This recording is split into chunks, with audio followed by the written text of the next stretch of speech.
Sir ಮೊನ್ನೆ duty receive ಮಾಡ್ಕೊಂಡಿದ್ರು. ನಿನ್ನೆ ಅವರನ್ನ ಸರ್ಕಾರ ಅಮಾನತ್ ಮಾಡಿತು ಬಳ್ಳಾರಿ ಘಟನೆಗೆ ಸಂಬಂಧಪಟ್ಟಂತೆ. ಅವರು ಕರ್ನಾಟಕದಲ್ಲಿ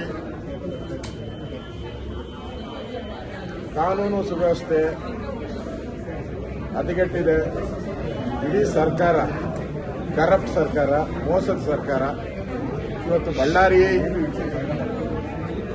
ಜನಾರ್ದನ್ ರೆಡ್ಡಿ ಮನೆ ಮೇಲೆ ಗುಂಡಿನ ದಾಳಿ ಏನಾಯಿತು,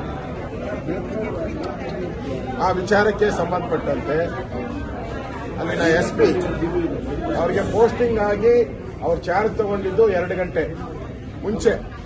ಪೋಸ್ಟಿಂಗ್ ತಗೊಂಡು 2 ಗಂಟೆ ಮುಂಚೆ ಪೋಸ್ಟಿಂಗ್ ತಗೊಂಡು ಆ ಮನುಷ್ಯನಿಗೆ ಅದೆಲ್ಲ ಗೊತ್ತಾಗಬೇಕಾದ್ರೆ ಮಿನಿಮಮ್ ಒಂದು 15 ದಿನ, 1 ತಿಂಗಳು ಬೇಕು. ಆ ಇಡೀ ಜಿಲ್ಲೆ ಗೊತ್ತಾಗಬೇಕು. ಇಡೀ ಜಿಲ್ಲೆ ವಾತಾವರಣ ಏನು, ಏನೇನು, ಯಾರ್ಯಾರು ಕ್ರೈಮ್ ಯಾರು ಮಾಡ್ತಾರೆ, ಮತ್ತೆ ಅಧಿಕಾರಿಗಳು ಬ್ರೀಫಿಂಗ್ ಮಾಡಬೇಕು. ಎಲ್ಲೆಲ್ಲಿ ಏನೇನಾಗುತ್ತೆ, ಏನೇನು, ಇದೆಲ್ಲ ಏನೂ ಇಲ್ಲ ಪಾಪ. ಬಂದು 2 ಗಂಟೆಯಲ್ಲಿ ಇವ್ರು ಕಾಂಗ್ರೆಸ್ ಅವರು ಗುಂಡಾರಿಸಿದ್ದು, ಕಾಂಗ್ರೆಸ್ ಅವರು ಕೊಂದಿದ್ದು, ಜನಾರ್ದನ್ ರೆಡ್ಡಿನ ಮುಗಿಸ್ಬೇಕು ಅಂತ ತಂತ್ರ ಮಾಡಿದ್ರು. ಅದಕ್ಕೆ ಬಲಿಪಶು ಆಗಿ ಇವತ್ತು ಅಲ್ಲಿ SP ನ ಸಸ್ಪೆಂಡ್ ಮಾಡಿದ್ದಾರೆ. ಯಾವ ರೀತಿ ಇಲ್ಲಿ ಕರ್ನಾಟಕದಲ್ಲಿ ಅಲ್ಲ, ಬೆಂಗಳೂರಲ್ಲಿ ಕ್ರಿಕೆಟ್ ಸ್ಟೇಡಿಯಂ ವಿಚಾರವಾಗಿ ಕಮಿಷನರ್ನ ನೀವು ಸಸ್ಪೆಂಡ್ ಮಾಡಿ. ಪಾಪ ಮಾನಸಿಕ ಒತ್ತಡದಲ್ಲಿ ಅವ್ರು ಇನ್ನೂ ಕೊರಗ್ತಾನೆ ಇದ್ದಾರೆ. ಕಮಿಷನರ್, ಪೊಲೀಸ್ ಕಮಿಷನರ್ ಮಾನಸಿಕ ಒತ್ತಡದಲ್ಲಿದ್ದಾರೆ. ಆಚೆನೆ ಬರ್ತಾ ಇಲ್ಲ ಅವರು. ಮೊನ್ನೆ ಜೈಲು ಕೊಟ್ಟಿದ್ರು, ಆ ಜೈಲಿಂದನೂ ಆಚೆ ಹಾಕ್ಬಿಟ್ರು. ಈಗ ಮಾನಸಿಕ ಒತ್ತಡದಲ್ಲಿ ಅಧಿಕಾರಿಗಳೆಲ್ಲ ಸಾಯ್ತಾ ಇದ್ದಾರೆ. ಇವತ್ತು SP ಅಟೆಂಪ್ಟ್ ಟು ಸೂಸೈಡ್ ಮಾಡಿದ್ದಾರೆ. ಒಬ್ಬ SP ಹಿರಿಯ ಅಧಿಕಾರಿ, ಓದಿರೋಂಥವ್ರು, ಜ್ಞಾನವಂತರು, ಅವರೇ ಇಲ್ಲಿ ಬದುಕಕ್ಕಾಗಲ್ಲ ಅಂದ್ರೆ ಈ ರಾಜ್ಯದಲ್ಲಿ ಇನ್ಯಾರು ಬದುಕಕ್ ಸಾಧ್ಯ? ಇದು ಮನೆ ಆಳ ಸರ್ಕಾರ, ಕೊಲೆಗಡಕ ಸರ್ಕಾರ. ಈ ಆತ್ಮಹತ್ಯೆಗೆ ನೇರ ಕಾರಣ ಈ ಸರ್ಕಾರನೇ. ಮುಖ್ಯಮಂತ್ರಿಗೆ ಮಾನ ಮರ್ಯಾದೆ ಇದ್ರೆ ರಾಜೀನಾಮೆ ಕೊಟ್ಟು ಮನೆಗೆ ಹೋಗ್ಬೇಕು.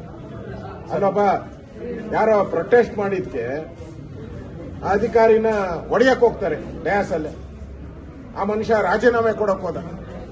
ಆ ಮನುಷ್ಯನ್ ಕರೆದು ಅಪಾಲಜಿ ಕೇಳಿದ್ರು. ಈಗ ಇದಕ್ಕೇನು ಹೇಳ್ತೀರಾ ಸಿದ್ದರಾಮಯ್ಯನವರೇ? ಇದಕ್ಕೇನು ಹೇಳ್ತೀರಾ ಕಾಂಗ್ರೆಸ್ ಅವರು? ಒಬ್ಬ SP ಯನ್ನ ಆತ್ಮಹತ್ಯೆಗೆ ಪ್ರೇರಣೆ ಮಾಡಿದಂಥದ್ದು ಈ ಸರ್ಕಾರನೇ. ಇದಕ್ಕೆ ಬೆಲೆ ತೆರಬೇಕಾಗ್ತದೆ.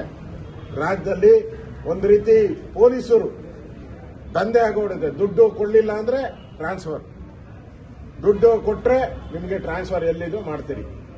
ಇನ್ನೊಂದು ಕಡೆ ಅಧಿಕಾರಿಗಳ ಮೇಲೆ ಒತ್ತಡ. ಕಾಂಗ್ರೆಸ್ ಆಫೀಸ್, ಎಲ್ಲಾ ಪೊಲೀಸ್ ಸ್ಟೇಷನ್ ಕಾಂಗ್ರೆಸ್ ಆಫೀಸ್. ಯಾರು ಕಾಂಗ್ರೆಸ್ ಪರವಾಗಿ ಕೆಲಸ ಮಾಡಲ್ಲ ಅಂತ ಹೇಳ್ತಾರೋ ಅವ್ರನ್ನ ಅಲ್ಲಿಂದ ಎತ್ತಂಗಡಿ. ಇಲ್ಲಿ ಯಾಕೆ ಅವ್ರನ್ನ SP ನ ಮಾಡಿದ್ರು? ಅವ್ರೇನ್ ಹೇಳಿದ್ರು ಅಂದ್ರೆ, ಯಾವ ಗುಂಡಾರಿದೆ ಆ ಗುಂಡು ಕಾಂಗ್ರೆಸ್ ಲೀಡರ್ ಇದಾನಲ್ಲ ಅವನ್ ಗನ್ ಮ್ಯಾನು ಅಂತ ಹೇಳಿದ್ರು. ಅಷ್ಟೇ ಅವ್ರು ಮಾಡಿದ್ದು. ಸತ್ಯ ಹೇಳಿದ್ರು. ಸತ್ಯ ಹೇಳಿದಕ್ಕೋಸ್ಕರ ಅವ್ರನ್ನ ಟ್ರಾನ್ಸ್ಫರ್. ಅವಮಾನ. ಅವ್ರ ಇಡೀ ಕುಟುಂಬ, ಅವರ ಜೊತೆ ಇರುವಂತ ಆಫೀಸರ್ಸ್, IPS ಆಫೀಸರ್ಸ್ ಏನ್ ತಿಳ್ಕೊಂತಾರೆ? ಅವ್ರನ್ನ ಏನೋ ತಪ್ಪು ಮಾಡಿದ್ದಾರೆ, ಅದಕ್ಕೋಸ್ಕರ ಇವ್ರ ಮೇಲೆ ಶಿಕ್ಷೆ ಆಗಿದೆ ಅಂತ ತಿಳ್ಕೊಂತಾರೆ. ಎರಡು ಕಡೆ ನಾಯಕರ ಗನ್ಗಳನ್ನು ವಶಪಡಿಸಿಕೊಂಡಿದ್ದಾರೆ ಸರ್. ಆದ್ರೆ ಸತೀಶ್ ರೆಡ್ಡಿ ಯಾರು ಫೈರ್ ಮಾಡಿದ್ರು, ಸತೀಶ್ ರೆಡ್ಡಿಯ ಗನ್ಮ್ಯಾನ್ಗಳು 4 ಜನ ಪರಾರಿಯಾಗಿದ್ದಾರೆ. ನೋಡ್ರಿ, ಇದೆಲ್ಲ ಪ್ರೀ ಪ್ಲಾನ್ಡ್. ಈಗ ಎಲ್ಲ ಗನ್ಗಳನ್ನ ಸೀಸ್ ಮಾಡಿದ್ಮೇಲೆ ಅವ್ರನ್ನ ಯಾರನ್ನೂ ಆಚೆ ಹೋಗಕ್ ಬಿಡಬಾರ್ದಾಯ್ತು. ಪೊಲೀಸರು ಸರ್ಕಾರಕ್ಕೆ ಏನಾನ ಜ್ಞಾನ, ಮಾನ, ಮರ್ಯಾದೆ, ಯೋಗ್ಯತೆ ಇದ್ದಿದ್ರೆ ಅವರು ಮರ್ಡರ್ ಆಗಿದೆ, ಕೊಲೆ ಆಗಿದೆ, ಇನ್ನೂ ಹೆಣ ಎತ್ತಿಲ್ಲ.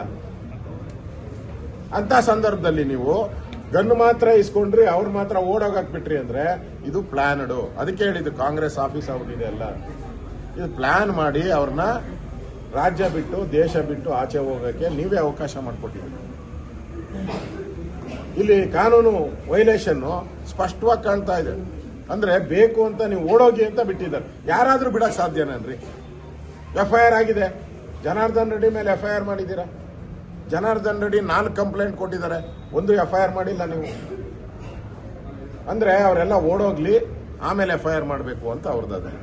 ಇಲ್ಲಿ ಸ್ಪಷ್ಟವಾಗಿ ಕಾಂಗ್ರೆಸ್ಸಿನ ಗನ್ಮ್ಯಾನ್ ಇಂದಾನೆ ಬುಲೆಟ್ ಆಗಿರೋದು ಎಲ್ಲ ಮಾಧ್ಯಮದಲ್ಲೂ ಬಂದ್ಬಿಟ್ಟಿದೆ. ಮುಚ್ಚಿಡಕ್ ಸಾಧ್ಯ ಇಲ್ಲ. ಅಲ್ಲಿನ SP, ನಾನು ಅವ್ರ ಜೊತೆ ಮಾತಾಡಿದೆ. ಆ SP ಜೊತೆ ನಾನು ಮಾತಾಡಿದ್ದೀನಿ. ನನಗೂ ನೋವಾಗ್ತಾ ಇದೆ. ಅವ್ರ ಆತ್ಮಹತ್ಯೆಗೆ ಆಗಿದ್ದಾರೆ, ಪ್ರಯತ್ನ ಮಾಡಿದ್ದಾರೆ ಅಂದ್ರೆ ನನಗೂ ನೋವಾಗ್ತಾ ಇದೆ ಮನಸ್ಸಿಗೆ. ಸತ್ಯ ಹೇಳಿದ್ಕೋಸ್ಕರ, ಸತ್ಯಕ್ಕೆ ಹೇಳಿದ್ಕೋಸ್ಕರ ಇವತ್ತು ಆತ್ಮಹತ್ಯೆ ಭಾಗ್ಯ. ಈಗಾಗಲೇ ಅಧಿಕಾರಿಗಳು ವಾಲ್ಮೀಕಿ ನಿಗಮದ ಆತ್ಮಹತ್ಯೆ ಆಯಿತು. ಅಲ್ಲಿ ಯಾರೋ ಸಬ್ ಇನ್ಸ್ಪೆಕ್ಟರ್ ರಾಯಚೂರಲ್ಲಿ ಗರ್ಭಿಣಿ 9 ತಿಂಗಳ ಗರ್ಭಿಣಿ ಅವ್ರ ಗಂಡ ಆತ್ಮಹತ್ಯೆ ಮಾಡ್ಕೊಂಡ. ಹಣ ಕೇಳಿದ್ರು ಟ್ರಾನ್ಸ್ಫರ್ಗೋಸ್ಕರ ಅಂತ. ಇದುವರೆಗೂ 12 ಜನ ಪೊಲೀಸ್ ಅಧಿಕಾರಿಗಳು ಆತ್ಮಹತ್ಯೆ ಭಾಗ್ಯವನ್ನ ಕೊಟ್ಟಿದ್ರ. ಇದು ಒಂದು ರೀತಿ ಕೊಲೆಗಡಕ ಸರ್ಕಾರ. ಇದಕ್ಕೆ ನಿಮಗೆ ರಾಜ್ಯದ ಜನ ಬುದ್ಧಿ ಕಲಿಸ್ತಾರೆ. ಒಬ್ಬ ನಿಷ್ಠಾವಂತ ಅಧಿಕಾರಿ ಕೆಲಸ ಮಾಡಕ್ಕೆ ಹೋಗಿ 2 ಗಂಟೆಯಲ್ಲಿ ಅವನ್ನ ಟ್ರಾನ್ಸ್ಫರ್ ಮಾಡಿದ್ದೀರಾ, ಅಮಾನತ್ ಮಾಡಿದ್ದೀರಾ ಅಂತ ಹೇಳಿದ್ರೆ ನಿಮ್ಗೆ ಯೋಗ್ಯತೆ ಎಷ್ಟಿದೆ? ನೀವು 2.5 ವರ್ಷದಿಂದ ಮಂತ್ರಿಗಳಾಗಿದ್ದೀರಲ್ಲ, ನಿಮ್ಮನ್ನ ಅಮಾನತ್ ಯಾಕೆ ಮಾಡಲಿಲ್ಲ? 2.5 ವರ್ಷದಿಂದ ಮುಖ್ಯಮಂತ್ರಿ ಆಗಿದ್ದೀರಾ, 2.5 ವರ್ಷದಿಂದ ಗೃಹ ಸಚಿವರಾಗಿದ್ದೀರಾ, ನಿಮ್ಮನ್ನ ಅಮಾನತ್ ಮಾಡಬೇಕಾಯ್ತಲ್ಲ. ಉಸ್ತುವಾರಿ ಜಮೀರ್ ಅಹಮದ್ ಅವ್ರನ್ನ ಅಮಾನತ್ ಮಾಡಿದ್ದೀರಾ? ಪಾಪ ಇಲ್ಲಿ ಕ್ರಿಕೆಟ್ ಸ್ಟೇಡಿಯಂದು ಪೊಲೀಸ್ ಕಮಿಷನರ್, ಅಲ್ಲಿ ಈಗ SP ನ. ಅಂದ್ರೆ ಯಾವುದೇ ಅಧಿಕಾರಿಗಳು ಇವತ್ತು ನಿಷ್ಪಕ್ಷಪಾತವಾಗಿ ಕೆಲಸ ಮಾಡುವಂತ ಅಧಿಕಾರಿಗಳಿಗೆಲ್ಲ ನೇಣಿನ ಭಾಗ್ಯ ಕೊಡ್ತಾ ಇದ್ದೀರಾ. ಇದು ನೇಣಿನ ಭಾಗ್ಯದ ಸರ್ಕಾರ, ಮೋಸದ ಸರ್ಕಾರ, ವಂಚನೆಯ ಸರ್ಕಾರ, ದ್ರೋಹದ ಸರ್ಕಾರ.